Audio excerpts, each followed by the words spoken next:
Bienvenidos a otro episodio de Miss Latina Tampa. Mi nombre es Eva Sánchez y nuestro invitado es Hernán Lugo Galicia. Hernán, ¿de qué país es usted? De Venezuela. ¿Y cuánto tiempo lleva en los Estados Unidos? Yo vine en el 2017 y bueno, ya no me considero un ciudadano americano porque legalmente no lo soy. Pero nuestro corazón está acá porque vinimos a esta gran nación con la intención de hacer el mejor de los trabajos y desarrollar una profesión que la llevo en el alma, como es el periodismo. Así que usted es periodista. Yo soy periodista venezolano, trabajé en los 4 periódicos diarios más importantes de Venezuela, como el Nacional, Universal, el Diario de Caracas, Reporte, Diario de Economía. Y bueno, ahorita soy como articulista de varios portales. En el caso de acá de los Estados Unidos estoy en el Centro Tampa, del Tampa Bay Times. Y también tengo un blog que se llama Código Latino de Estados Unidos, donde doy cobertura a todos los procesos, a todas las informaciones relacionadas con los latinos, pero especialmente a los venezolanos. Ok. ¿Y hace cuánto tiempo? Bueno, me dijo que lleva aquí 17 años. No, desde 2017 es que estoy acá. Perdón, desde el 2017. Y entonces, antes de venir a los Estados Unidos, ¿fue periodista desde cuánto tiempo?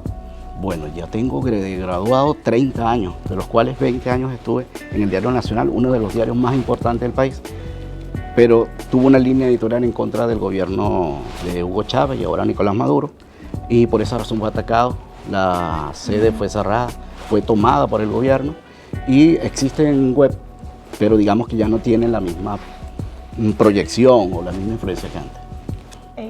Artículo que estaba escribiendo en Venezuela, ¿me puede contar más de eso?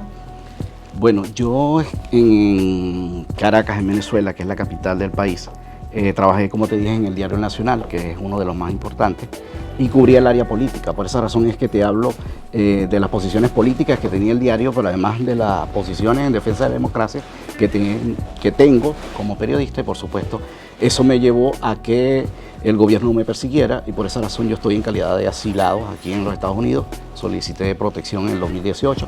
Aún no se ha hecho efectivo en el sentido del proceso legal, que me hayan llamado a una entrevista para que efectivamente se concrete. Pero me siento libre, digamos que me siento seguro, porque si estuviera en Venezuela ya sabemos la suerte que corren las personas que se oponen al gobierno de Nicolás Maduro, que es la cárcel, la muerte, la tortura, y lamentablemente una situación muy difícil, y es verdad que me duele mucho en el alma porque el pueblo venezolano está pasando hambre y siendo una de las naciones más ricas de América Latina, lamentablemente está en una situación muy difícil. Okay, entonces, ¿qué lo motiva a empezar el periodismo específicamente en la política? Oye, te diré que gracias a mi padre tenía una vocación política, fue fundador de uno de los partidos más grandes del país, Acción Democrática, y eso nosotros no lo seguimos como carrera política, pues cada quien se dedicó a su área. En mi caso yo estudié periodismo porque me gusta la escritura, me gusta tratar de llevar en la literatura aquellas cosas que veo, aquellas cosas que sé que les interesan a la gente, por eso yo hablo de la información útil. De hecho, uno de los eslogans de mi Código Latino a Estados Unidos es información útil, porque cada vez que usted entra a esa página, por ejemplo, va a conseguir información sobre migración, va a conseguir información sobre incluso productos o algunos medicamentos que han sido rechazados y que la FDA anuncia que no se deben consumir. Yo creo que eso le interesa a la comunidad latina. Sí, he visto vi un documental de eso sobre la FDA, que a veces puede ser más un negocio que una organización con propósito. Entonces, me contó que básicamente lo estaban persiguiendo en Venezuela y eso lo motiva a emigrar a los Estados Unidos. ¿Cómo fue esa transición? Bueno, como te dije, el periódico Nacional fue cerrado. Sobre él pesan 17 demandas judiciales sobre los integrantes, entre ellos, incluyendo mi persona, y ya había sido llamado por un tribunal para declarar por un caso de una supuesta difamación. O sea, se me acusó de difamar a alguien que era del gobierno, que por cierto está prófugo de la justicia, está en España y es acusado de narcotráfico. El Nacional lamentablemente sufrió no solamente la persecución de los periodistas, los directivos, pero en general el periodismo venezolano está siendo perseguido. Y entonces yo tuve que salir huyendo prácticamente del país con nada. Y además de la noche a la mañana, porque cuando tú te sientes perseguido y sabes que, por ejemplo, el tribunal te va a citar y te va a quitar el pasaporte, no puedes salir del país, te decretan de alguna manera cárcel por cárcel o país por cárcel, entonces no te queda más remedio que salir y huir, que fue lo que hice. Al llegar aquí, por supuesto, uno tiene el choque cultural porque primero tienes que aprender un nuevo idioma. En mi caso, no es como el tuyo o algunas otras muchachas que han llegado o nacieron o se crearon acá. El choque cultural es muy diferente, porque yo tengo valores, yo tengo unos principios, yo tengo una cultura que es muy diferente a la americana, ¿no? Y por ejemplo, a veces hasta el periodismo es muy diferente, el periodismo que yo hago al periodismo que yo puedo observar acá. Yo no entiendo, y espero que me acepten bien esta crítica, el periodismo que se hace acá tiende a menospreciar al latino. Me explico, es un periodismo muy pobre. Y por ejemplo, cuando tú escuchas en la radio, no ayuda a que el latino que se haya venido en las condiciones que hayan sido y en la formación académica que tenga, tienes que ayudarlo a que progrese. ¿Cómo lo hace? Con educación, con cultura. Ojalá que existieran espacios como estos, por ejemplo, como promover o ayudar a las mujeres. Las mujeres tienen derecho como todos los seres humanos, y uno de ellos fundamental es el respeto, ¿no? Y eso está en la Declaración Universal de los Derechos Humanos. Por eso yo invito a las mujeres a que hagan valer sus derechos, y para eso existen instancias, no solamente en Estados Unidos, a nivel internacional, y se lean la Declaración Universal de los Derechos, porque ahí están consagrados no solamente el derecho a la vida, el derecho a la educación, sino el derecho que debe existir entre seres humanos, porque indiferentemente de la condición que tú tengas, de las posiciones políticas que tú tengas, siempre debe haber respeto hacia el otro. Entonces me contaba que al transicionar, a hacer la transición a los Estados Unidos en el sentido profesional del periodismo, se le hizo muy difícil porque el mundo del periodismo en los Estados Unidos no acoge a los inmigrantes dentro de esa profesión, que es lo mismo. ¿Cómo le fue a usted o cómo llegó hasta donde llegó hoy? Sí, no, o sea, te explico. De llegar a nada y no tener mucho ¿Cómo apoyo. se adapta uno? ¿Cómo te adaptaste? Sí. Y cómo... Es un proceso, yo creo que eso todos los inmigrantes lo vivimos, ¿no? Primero, los psicólogos dicen que se trata de un proceso de duelo donde uno siempre está añorando el país de donde vino, está añorando a la familia de donde vino, está añorando la comida, la música, hasta el olor de las personas, uno lo necesita para vivir. Pero luego la gente, o la mayoría de gente que he conversado, sobre todo colegas periodistas, me dicen que hay que pasar el switch. Entonces uno viene y comienza a hacer oficios porque uno tenía una profesión y si siquiera un estatus, digamos, en la sociedad como periodista. El hecho de, por ejemplo, ser periodista de política, eso me permitía, por ejemplo, llegar al centro del poder, entrevistar al presidente, a los diputados, a los senadores, y por supuesto al llegar aquí ya soy un número más. No soy el periodista Hernán Lugo Galicia, que trabaja en los medios más importantes, que tiene una cuenta en Twitter que tiene 68.000 seguidores, ¿no?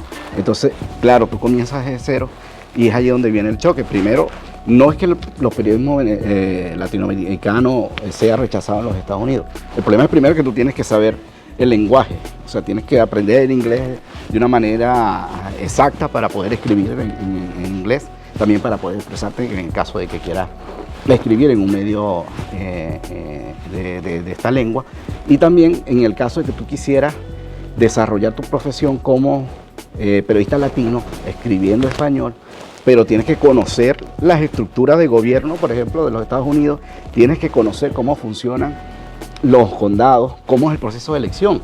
A mí lo primero que yo aprendí fue eso acá. Yo más o menos tenía algunas ideas en Venezuela y me tuve que, como decimos nosotros, meter un puñal, o sea, buscar libros para ver cómo es que aquí hay unos procesos de elección del candidato, tanto del Partido Republicano como demócrata. Entonces uno tiene que aprender eso para podérselo explicar a la gente. Exacto. Y cómo es que el mecanismo de votación. Entonces es un proceso de enseñanza, yo lo he asumido así, más que una cosa, ay Dios mío, ay, me voy a rendir, no.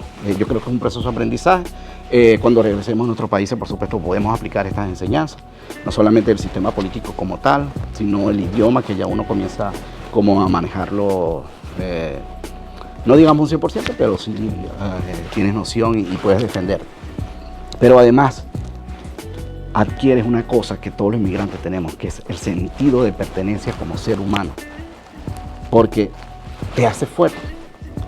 Aquí hay mujeres que llegan y se hacen familias con 2 o 3 hijos y se levantan y tienen sus casas, tienen sus carros, tienen su vida y le dan educación a sus hijos. Eso es importante. Eso es un valor fundamental de los Estados Unidos que hay que preservar y creo que los latinos estamos llamados a mantenerlo. Yo sé que los latinos a veces somos un poco bullangueros, no sé cómo lo dicen en tu país, dicharacheros, fiesteros, algunos haraganes, no sé cómo lo llamarían, pero lo cierto es que los latinos en los Estados Unidos representamos el 3% del Producto Interno Bruto. El Producto Interno es la riqueza que produce un país. Y resulta ser que si nos agarraran a todos los latinos que estamos aquí en Estados Unidos y nos llevaran a un país, ese país donde estuviéramos los latinos que estamos acá, sería el primero en América Latina. Sería el más rico de América Latina. Para que tú veas lo que generan los latinos en este país y por esa importancia que los latinos no solamente se unan entre organizaciones, que coincidan con los intereses y con los objetivos de tener, por ejemplo, no solo mujeres bellas, sino que las mujeres bellas estén preparadas, que las mujeres bellas también sepan cómo defenderse y que le hagan honor a todas sus madres que hicieron todo lo posible para que ellos tuvieran un mejor país, para que ellos tuvieran mejor educación y por supuesto salieran adelante. Exacto. El latino es muy trabajador en los Estados Unidos. Básicamente ayudan que los Estados Unidos corran. Entonces, en estos momentos, ¿cuáles son sus metas o en qué está trabajando? Ahorita, como te dije, estoy escribiendo un portal que se llama Código Latino de Estados Unidos. Los invito a leer, a ver, porque también tiene imagen de televisión, fotografía. Y estamos trabajando en un proyecto que vamos a lanzar con mucha fuerza, que se llama Bahía al Día, que es información sobre la bahía. Ahí hay espacio para todos los latinos que quieran darse a conocer, darse a proyectar. Y los invito porque hay un directorio que hemos creado, un directorio de latinos que tengan emprendimientos, me explico, que tengan alguna empresa, bien sea de belleza, un salón de belleza, bien sea alguna actividad de algún taller como mecánico, alguna panadería o cualquier digamos, iniciativas que tengan. Por ejemplo, ahí están registrados 10 grupos musicales que existen en Tampa. Claro, lo que yo hice fue recoger información sobre el emprendimiento venezolano. Pero en Bahía al Día vamos a ir a recoger el emprendimiento de todos los latinos. Porque ahí sí nos vamos a conseguir una gran idea del valor y el aporte que hacen los latinos acá en Estados Unidos. Entonces, Hernán, cuéntanos, ¿tiene algún mensaje para los jóvenes de hoy en día en Tampa? Yo creo que hay que dar un mensaje a toda la humanidad. En primer lugar, hay que pensar que es necesario que se formen. No solamente en una carrera, por ejemplo, en el caso tuyo que quieres ser egresada universitaria, sino que, por ejemplo, tengan conocimiento sobre la historia del mundo, sobre la historia de su país, para que aprendan a amarlo y así puedan defenderlo. En segundo lugar, tengan siempre presente que hay que rescatar el hecho de la familia, porque es el seno más importante, que no solo mantiene la unión, sino que te permite a ti, con ese amor, avanzar. Porque si tú no tienes un respaldo de una familia, por supuesto no vas a seguir adelante. Sé que aquí la cultura es muy diferente, ya a los 18 años mandan a los muchachos a su casa. En el caso de los latinos, no, nosotros protegemos a nuestros hijos, no importa que tengan 50 años. Pues mi mamá incluso tenía 87 y aún me seguía pensando que yo era un niño, un bebé, ¿no? Ya una persona mayor. Pero lo importante es que la nueva generación entienda que la vida no es las redes sociales en el sentido de que tú vas a leer y vas a ser un influencer desnudándote o haciendo cosas, retos que a veces acaban con la vida de los jóvenes, sino por favor utilicen esa influencia que ustedes tienen para que el mundo sea cada día mejor. Y para eso es necesario conocer los derechos humanos. Los derechos humanos, por eso te digo, son fundamentales para defender el sistema democrático del Occidente. Cuando hablo de Occidente, hablo de Estados Unidos, que es el gran pilote de esta democracia, para que el mundo no sea conquistado por personas que aman el autoritarismo y aman lamentablemente el doblegar a los demás. Creo que la próxima generación tiene ese reto, ser mejores que nosotros. Muchas gracias por este tiempo y esta entrevista. Este fue otro episodio más con Miss Latina Tampa y muchas gracias a nuestro invitado Hernán Lugo Galicia.